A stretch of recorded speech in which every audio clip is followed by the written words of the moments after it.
Hello everyone, इस video के अंदर हम पढ़ने वाले हैं internal resistance of cell and ये इंटरनल रेजिस्टेंस कौन कौन से फैक्टर्स पे डिपेंड करता है।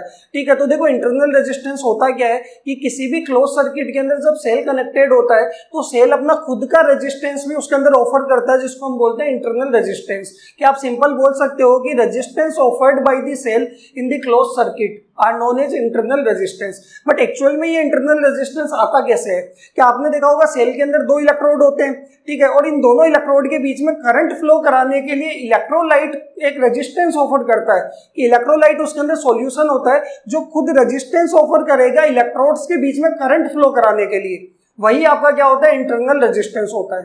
क्लियर है? तो इसकी डेफिनेशन क्या होने वाली है, the resistance offered by the electrolyte of a cell to the flow of current between its electrodes। कि इलेक्ट्रोड्स के बीच में करंट फ्लो कराने के लिए, करंट फ्लो करने के लिए इलेक्ट्रोलाइट रेजिस्टेंस ऑफर करेगा, जिसको हम क्या बोलते हैं, इंटरनल रेजिस्टेंस ऑफ सेल, और इसको स्मॉल आर से डिनोट किया जाता है। क्लियर है? और ये जो इंटरनल रेजिस्टेंस होता है सेल का, वो तभी आएगा जब सर्किट आपका क्या होने वाला है, क्लोज सर्किट होने वाला है।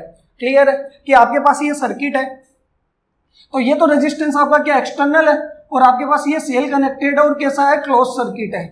क्लियर है? यानी यहां से क्या होने वाला है, करंट फ्लो करने वाला है। तो इस सर्किट का खुद का जो रेजिस्टेंस होगा, जिसको हम लिखेंगे स्मॉल आर, ये क्या होगा, इंटरनल रेजिस्टेंस होगा।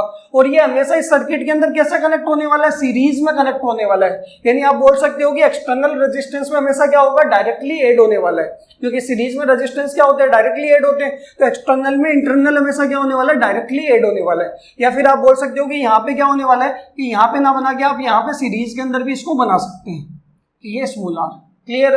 तो ये आपके पास इंटरनल रेजिस्टेंस, कि जब भी आप सर्किट के अंदर सेल कनेक्ट करते हो तो सेल अपना खुद का रेजिस्टेंस ऑफर करता है, और वो रेजिस्टेंस एक्चुअल में इलेक्ट्रोलाइट ऑफर करता है इलेक्ट्रोड्स के बीच में करंट फ्लो कराने के लिए। बताओ, क्लियर है? ये इंटरनल रेजिस्टेंस। एक्सटर्नल को हम कैपिटल आर लिखते हैं और इंटरनल को स्मॉल आर। अब हम बात करते हैं कि ये इंटरनल रेजिस्टेंस सेल का कौन कौन से फैक्टर्स पे डिपेंड करता है। तो देखो, सबसे पहला फैक्टर है कि जो सेल के अंदर इलेक्ट्रोलाइट है, सॉल्यूशन है, उसके नेचर पे डिपेंड करेगा इंटरनल रेजिस्टेंस। कि इंटरनल रेजिस्टेंस किस पे डिपेंड करने वाला है, nature of the electrolyte. Second है, it is directly proportional to the concentration of the electrolyte. कि इलेक्ट्रोलाइट सॉल्यूशन की कंसंट्रेशन के भी क्या होने वाला है, इंटरनल रेजिस्टेंस डायरेक्टली प्रोपोर्शनल होने वाला है। कि जितनी ज्यादा कंसंट्रेशन होगी उतना ही ज्यादा क्या मिलेगा, इंटरनल रेजिस्टेंस मिलेगा।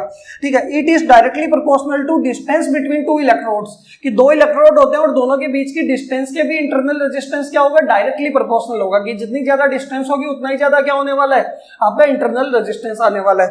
फोर्थ है इसके अंदर, it increases with the decrease in temperature of electrolyte. कि इलेक्ट्रोलाइट के टेम्परेचर डिक्रीज करने पे आपका जो इंटरनल रेजिस्टेंस है वो इंक्रीज होने वाला है। कि इलेक्ट्रोलाइट का टेम्परेचर डिक्रीज करने पे इंटरनल रेजिस्टेंस सेल का क्या हो जाएगा, इंक्रीज हो जाएगा। क्लियर है? और लास्ट है इसके अंदर, it varies inversely as the common area of the electrodes emerge in the electrolyte. कि इलेक्ट्रोलाइट सॉल्यूशन के अंदर जो इलेक्ट्रोड्स का कॉमन एरिया जो भी है, जो इमर्ज होगा, ठीक है, उससे क्या होने वाला है, इनवर्सली वेरी करने वाला है। बताओ, क्लियर है? कि जितना ज्यादा एरिया उसके अंदर इमर्ज होगा उतना ही कम क्या आने वाला, आपके पास इंटरनल रेजिस्टेंस आने वाला है। बताओ, क्लियर है यहाँ तक? तो ये हमारे पास इंटरनल रेजिस्टेंस स्मॉल आर से डिनोट करते हैं, और ये फैक्टर्स है जिनके ऊपर डिपेंड करता है।